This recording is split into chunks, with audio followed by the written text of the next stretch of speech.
So yeah, just a little update of how this is all going since my mother convinced my son that I bugged the house, so he trashed his room.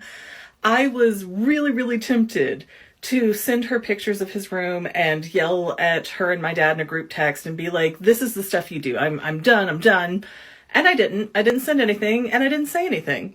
I have gone no contact with them for as long as I ever have in my life, and my mother is losing her mind. Okay, so first we had a good 2 weeks of silence, and then on, I want to say a Sunday, I get this text message where she's just basically trying to blow over everything, going, "Oh, sorry, you haven't heard from us because we've had COVID," which I really don't believe, because let me tell you why. My mother is such a hypochondriac. Every time she has had a cold or the flu since 2019, basically, she has called me to yell and scream about it and blame my 6-year-old for giving her that cold or flu and claiming that it's COVID.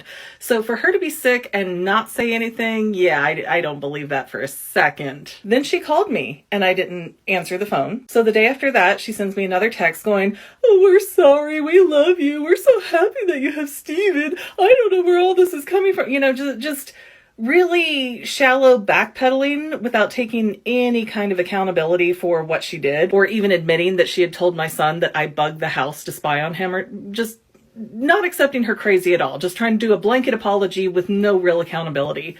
So I didn't answer that either. So then a few days later, I actually get a text from my dad. My dad is like, "Well, if I said anything disparaging against you, I don't think I said it, but I wouldn't have meant it. I was just really tired."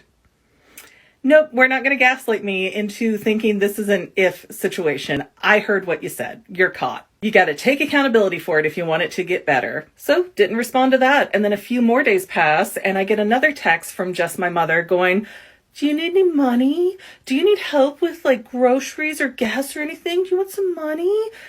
Which that's always her key move when we're in a fight, because, you know, now I'm a single mother with children. So it's very hard for me to go like, "No, I don't need groceries. No, I don't need this or that." But now I have my child support in place. I have my alimony in place from my cheating husband. I have money coming in from other different things, and I really don't need her money. So this is the first time where she said, "Do you need some money? Let me pull out my checkbook and make it all better, and then we don't have to talk about it. It just goes away with the cash." Nope, not this time. Then we have another couple days pass, and I get another text from my mom going, "Well, do any of the kids want to come to our house for a couple days before your ex picks them up for Easter?" And I'm just thinking, I thought you've had COVID. Why would I want my kids around you if you've had COVID? Can't keep your own lies straight there, can you? But I guess at that point, she was really in a panic, because all of a sudden she goes, "I'm coming up to do yard work at your house. I'm going to be there on Sunday. I'm coming. And I was like, "Hey kids, we're leaving because grandmother is coming. We're getting out of here. We're not going to be here and do this. She's not just going to barge in when she feels like it." And right when we're going out the door, she texts and says, "Oh, I don't feel very good from my COVID. I'm not coming today. We'll come tomorrow." And so I spend most of the day while my kids are in school hiding out at the stores and running errands and trying not to be there when they're there. But I eventually have to come home because I have to get my kids off the bus, and I don't know what they're doing or if they're serious. So I'm home and I get a weird text from my dad right before the kids are scheduled to get home. And he's like, "We got a honey baked ham if you want it for Easter." What? You've always said they're too expensive. Now you've got a honey baked ham? So they show up.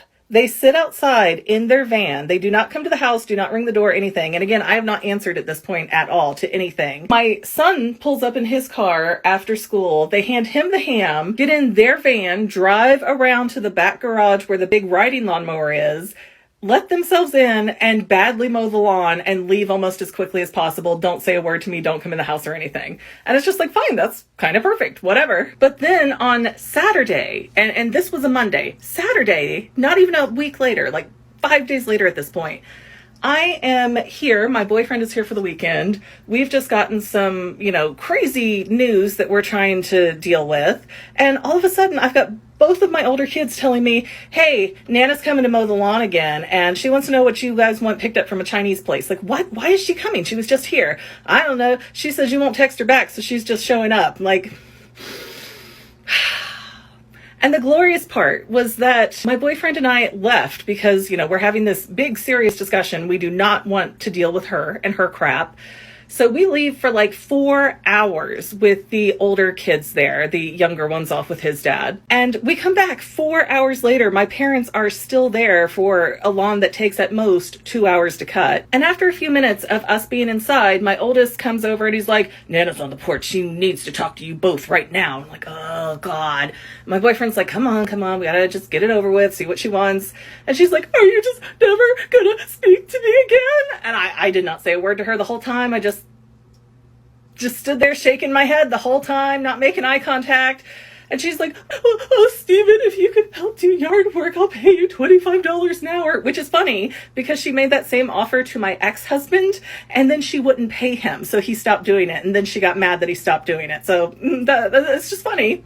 And it's not that she can't afford it because mama got money. Let's just say that. When she says, do you need some money? She means she's going to open that checkbook and write a bunch of zeros. And she's just carrying on of, I don't know why you're still upset. I told you I'm happy that you have Stephen. I'm happy you have somebody to help you. No, she's not. And she still never took accountability for anything she said or did. Neither did my father. And, Stephen just kind of perks up and he's like, yeah, I'll help people out. He's Mr. People Pleaser. My boyfriend runs off to go get his gloves from the truck to go do yard work. And I just stood there for a few seconds. I turned up my nose. I did a spin on the opposite side of where my mother was facing. And I walked back inside and she's just going, please, please. And I just shut the door and went and laid down until Stephen came back in because no, I'm not doing it. Not ready. Too much going on. Can't handle it. I don't care if people think that that's mean. I have had to live my whole life on her whims and timetables and her doing and saying mean and nasty stuff and me just having to be over it when she says she's over it. Not this time. Not feeling it.